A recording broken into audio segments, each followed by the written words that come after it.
देने के लिए तो कोई जिद नहीं करता है कि नहीं मुझे मम्मी चाहिए। ऐसा है, अगर वो एक कपड़ा है उसके पास, अगर वो ये जिद नहीं करेगा कि नहीं मम्मी दूसरा कपड़ा मुझे चाहिए, खरीद दो मुझे, मेरा जन्मदिन आ रहा, नहीं है मम्मी कोई बात नहीं, ठीक है, कोई जरूरी थोड़ी ना है, नहीं है तो। कभी उसने हमको परेशान नहीं किया, और ना ही मुझसे कभी पैसे ऐसे मांगे कि वो अपने शौक के लिए मुझे पैसे मांगे। कभी हम जबरदस्ती बोल भी देते थे, सागर तुम्हारे पास कपड़े नहीं है, कपड़े खरीद लो सागर। बोलता नहीं मम्मी कोई जरूरत नहीं है, तो मेरे पास कोई बात नहीं, जब होंगे, जब मैं कमाऊंगा तब मैं ले लूंगा मैं खुद ही। खाने पीने मामले में भी ज्यादा परेशान नहीं करता था हमको। बस ये है कि देशभक्त था वो। आपने कहा देशभक्ति को लेकर हाँ, उसके अंदर भावना थी। हाँ, देशभक्ति के लिए बहुत परेशान रहता। कैसे कैसे पता चला आपको देशभक्ति की भावना है? क्या कुछ करता था, क्या कुछ आदतें थी? गरीबों को देख के परेशान होता था कि मम्मी कैसे अत्याचार करते हैं, सिर्फ गरीबों के लिए, गरीबों के ऊपर अत्याचार किया जाता है हमेशा। किस तरह के अत्याचार की बात करते हैं? कोई भी चीज ले लो, घर मकान ले लो, या कोई जैसे कुछ काम कर रहे या नौकरी ले लो कहीं, हर जगह जो है उनको नीचा दिखाया जाता है। गरीब आदमी को हर जगह पे नीचा दिखाया जाता है, चाहे कोई रिश्तेदारी ले लो या कहीं कहीं भी कोई नौकरी ले लो या अपने दोस्तों में ले लो। अभी भी जाके बोल रहा था कि दोस्तों की बातें भी बताई थी कि जिसके जेब में पैसे हैं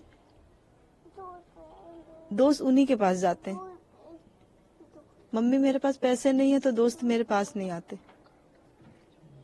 अभी जल्दी में उसने बोला था मम्मी मैं अकेले बैठा था, अभी मेरे पास पैसे होते मैं उनको खिलाता मैं पिलाता, तो अभी दोस्त मेरे पास होते, अगल बगल मेरे बैठे होते। और देखो मैं अकेला बैठा हूँ और सब देखो साथ में है मेरे दोस्त, मगर मेरे पास नहीं। हाँ बेटा ये तो सच है, जेब में पैसे हैं तभी तुम्हारे पास दोस्त आएंगे, नहीं तो नहीं आएंगे, क्योंकि सब पैसे की भूखे हैं, या तुम अच्छे घर के हो, अच्छे पैसे वाले हो, तभी तुम्हारे पास कोई खड़ा होगा, नहीं खड़ा होगा नहीं तो। यही सब अपने दुखी होके बोलता था। कभी ऐसा था पैसों की मांग हाँ। आपसे या किसी चीज की, किसी सामान या किसी चीज की जिद करना कि हाँ हमको दिलाओ? नहीं नहीं, जिद नहीं करता, बचपन से वो हमसे कभी पैसे के मामले में, कभी कोई चीज के मतलब कभी उसने जिद नहीं की कि मम्मी मुझे ये चाहिए, मुझे ये दिलाओ, मुझे कभी परेशान नहीं किया उसने। अच्छा, पढ़ाई की है इन्होंने, वो कहाँ से की है, कितने कितने तक पढ़ाई किया है? और क्या था? छठी तक उसने दिल्ली में पढ़ाई की है। पढ़ाई में कैसे थे? पढ़ाई में अच्छा था। क्योंकि जिस तरह की डायरी मिली थी, लिखना पढ़ना, उसमें अच्छी राइटिंग थी, अच्छा लिखावट था। जी, आधी पढ़ाई के बाद वो देशभक्त हो गया, वो समझो पूरा। अब उन्हीं की पढ़ाई जो है देशभक्ति की, वही सब पढ़ाई कर, उसने वही पढ़ाई चालू कर दी थी कई सालों से। तो डायरी में देशभक्ति से चीजें सब जो लिखना होता था आपके सामने लिखते थे? मेरे सामने नहीं लिखता था। मोबाइल भी ज्यादा चलाता था, हम बोलते थे क्या मोबाइल चलाते रहते हो 24 घंटे। कभी मैंने देखा भी झांक के उसको कि हाँ ये क्या चला रहा है, हमेशा चलाता रहता है। तो उसके मोबाइल में तो हमने ऐसा यही देखा है कि वही जो है लिखा पढ़ी वाली सारी जो है भगत सिंह की, या देश की दुनिया के बारे में क्या होगा, क्या होने वाला है, ये सब के बारे में सारी जानकारी, सब ये सब के बारे में लेता रहता था फोन में। कभी कभी हमको भी दिखाता था, मम्मी ये देखो इतने साल बाद ये होने वाला है, इतने साल पहले ये हुआ था, ये सब चीजें हमको दिखाता रहता था मम्मी। हम कहते थे तुम ये सब देख के क्या करोगे, जो होना होगा वो तो होगा ही होगा। मतलब गरीबी और देशभक्ति की ज्यादा बातें करते थे आप। हम्म।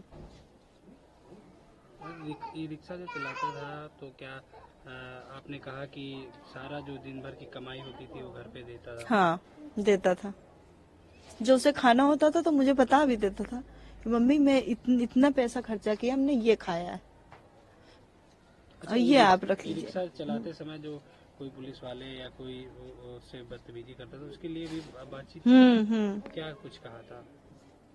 यही चीज है कि जैसे गाड़ी चलाने वाले हैं चौराहा चौराहा पर जैसे पैसे भी देंगे, उनकी गाड़ियां नहीं रोकी जाती हैं जो पैसे देते हैं, उनको सवारी भर रहे हैं जो पैसे दे दिए, और जिसके पास पैसे जिसने नहीं दिए तो उसको लाठी डंडा से मार के अलग कर दिया कि वो पैसे नहीं दे रहा इसलिए वो सवारी नहीं भर सकता। ये सब बोलता था हमसे मम्मी। मैं कैसे जो है गाड़ी चलाना भी मुश्किल हो जाता है रोड पर, पुलिस भी परेशान करती है। कुछ अगर गरीब आदमी कुछ करना भी चाहता है तो जो है करने नहीं देती पुलिस भी, कितनी जहाँ पे परेशान करना चाहिए जिसको उसको परेशान नहीं करती है। अच्छा, आपको कब लगा इस तरह के कर सकता है? गलत राह पे तो वो हमको कभी नहीं लगा, कभी हमको ऐसा नहीं लगा कि वो गलत राह पे है। गलत राह पे तो हम अभी भी हमको नहीं लग रहा है। सिर्फ यही चीज जो सांसद के अंदर कूद गया, बस मुझे सिर्फ यही गलत लगा, मुझे और कुछ उसका नहीं गलत लगा। इसी चीज से हम परेशान हैं किसी चीज जिक्र कि वो किया? अंदर क्यों चला गया। संसद जाने से पहले जिक्र किया कभी इसको? नहीं, कभी नहीं जिक्र नहीं किया? नहीं। कुछ बातें की होंगी कि कुछ दोस्त या हम तो परेशान रहते थे कि जब वो जाता था तो हम परेशान होते थे कि बेंगलोर जाने के लिए, जब बेंगलोर जाता था हम परेशान रहते थे, उससे बोलते थे कि मत जाओ, यहीं रहो हमारे साथ। अभी भी बोल रहा था कि मम्मी मैं यहीं रहूंगा और गाड़ी चलाऊंगा मैं, और अपनी गाड़ी ले लूंगा, किस्त पे निकलवा लेंगे गाड़ी, तो जैसे कोटा देते हैं दूसरे को वैसे हम अपनी गाड़ी ले लेंगे, तब हम यही चलाएंगे। हमको यही बता रहा था। कहाँ गया? हरियाणा आपने बताया, हरियाणा, पंजाब कुछ कहीं? पंजाब नहीं, बेंगलोर के आसपास होगा कहीं, जहाँ रहा है वहीं किया है उसने। घटना कैसे पता चली थी आपको संसद वाली? घटना तो हमको 13 तारीख को पता चली है। कैसे पता चली थी? किसी ने फोन किया? मीडिया आई थी।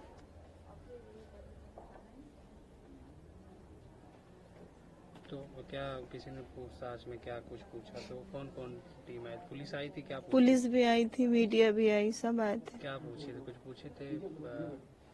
ये कि आप लड़का अपना ये देखिए, इसने ऐसा ऐसा किया है, आप देखिए, आप ये फोटो दिखाई कि ये आपका लड़का है। हमने बोला हाँ मेरा लड़का है ये। फोटो दिखाई उसकी। घर से भी कुछ लेके गई हैं? नहीं नहीं, घर से कुछ ज्यादा बोल नहीं मांगे दिया है, जो मिला हमको दिया हमने।